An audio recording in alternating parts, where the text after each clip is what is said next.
and sisters, today we're going to go over the proper way of cleaning, disinfecting, and rinsing a Half Face Elastomeric Respirator. Prior to getting started, the respirator that was issued to you, you need to make sure that you've read and that you understand the manufacturer's instructions. For our U.S. brothers and sisters, you need to make sure that you understand the rules and regulations of Occupational Safety and Health Administration, OSHA. For our Canadian brothers and sisters, make sure that you understand the rules and regulations of Canadian Center for Occupational Health and Safety. Now, the setup I got here, I have a wash station, I have a disinfectant station, I have a rinse station. But within the regulations, the Canadian, the US, and the manufacturer instructions, there's a little bit of discrepancy.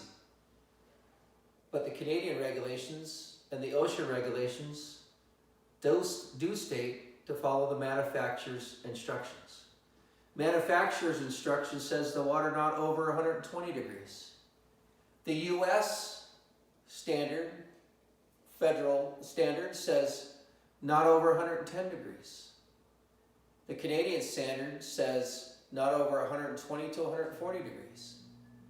So we're going to keep the water somewhere right around 110 degrees on all my stations. I'm going to check that by a non-contact thermometer. And right now my water is about 110 degrees. Now, on the cleaning solution, you can use a mild detergent, which I'm using. You can use a manufacturer's solution. You can use other solutions out there that's designed and manufactured for a respirator. But you don't want to use anything that contains lanolin or oils. So today I'm going to use a mild detergent. But my mild detergent doesn't have a disinfectant in it. I do have to disinfect my respirator. So I'm going to make a disinfectant. I'm going to make hypochlorite. And the way I'm going to do that is I'm going to use 1 milliliter of laundry bleach to 1 liter of water.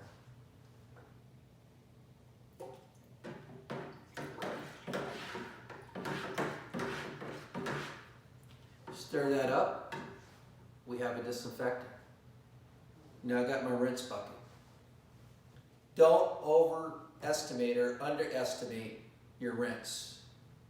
This rinse is just as important as the disinfectant and as the wash. If you do not disinfect your respirator in the proper way, you can get dermatitis and other issues.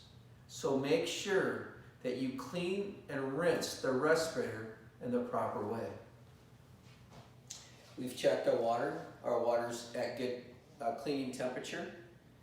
Now, if I was in the field and I was using my respirator, in between uses, I could use a cleaning wipe. I can use a manufacturer's cleaning wipe, or I can use some other type of respirator cleaning wipe in the field. But it cannot be the only thing that I use.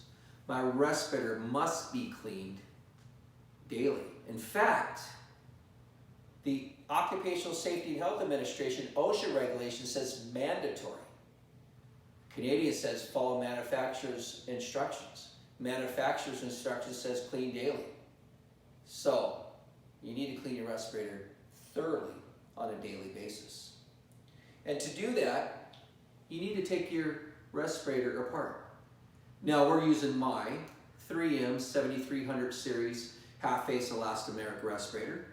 And the way that I'm going to do that is I'm going to take the front part of my respirator and I'm going to take it away from the body or the face piece of my respirator. I'm going to lay it out. And then I'm going to take the exhalation valve. And the way this works is when I breathe out of the respirator, this flap goes up and lets the air out. When I breathe in, it seals and the air goes through the cartridges.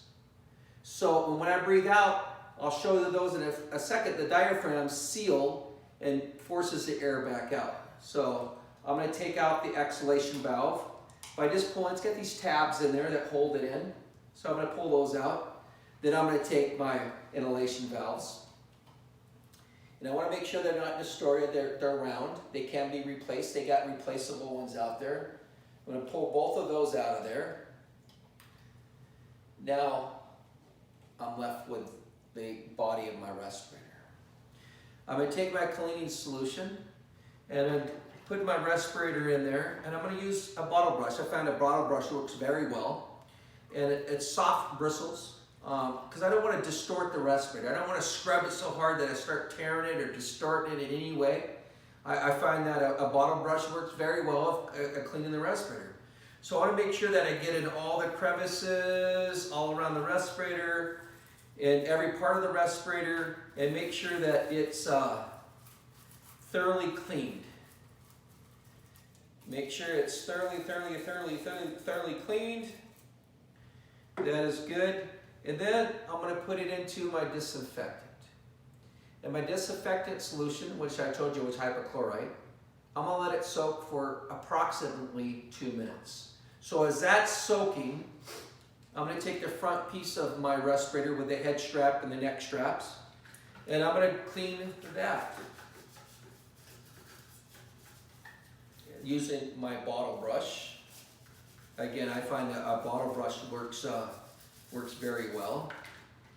So after that's cleaned, I'm going to let it soak for a couple of minutes. Now, the body of my respirator soaked for its 2 minutes.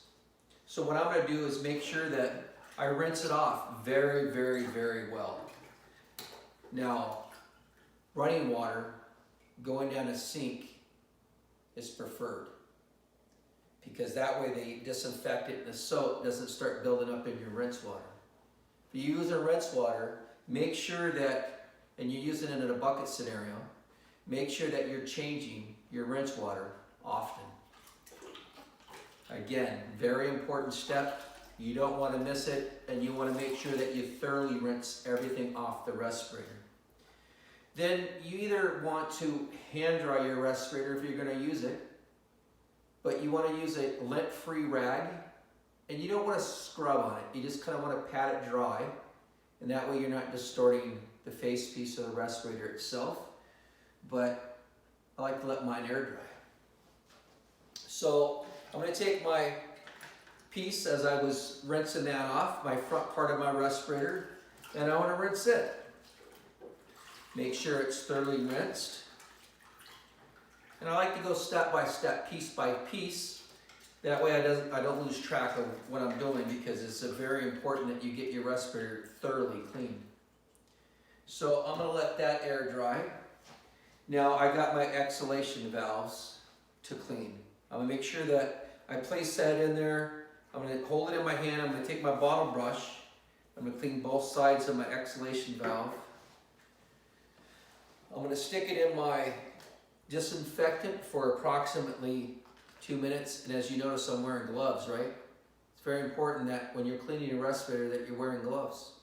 Using a disinfectant, using dish detergent, and it can be bad for your hands. So I got gloves on. It's a very good precautionary measure. I'm washing my exhalation valve. I'm going to rinse it, make sure it's thoroughly rinsed, and let it air dry. Take my diaphragms, again making sure that they're not distorted, they're perfectly round, and I'm going to wash those.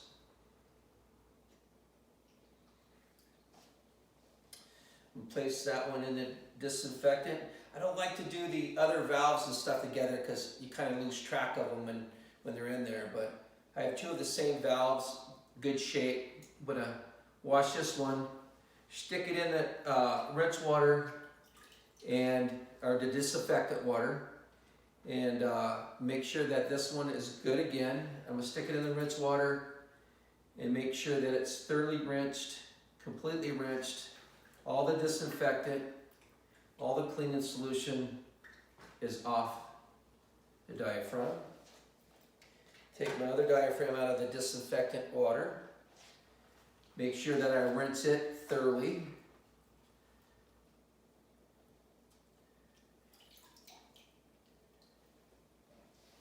And let that air dry. Again, I can use a lint-free rag and dry the respirator, but I like to clean mine on a daily basis.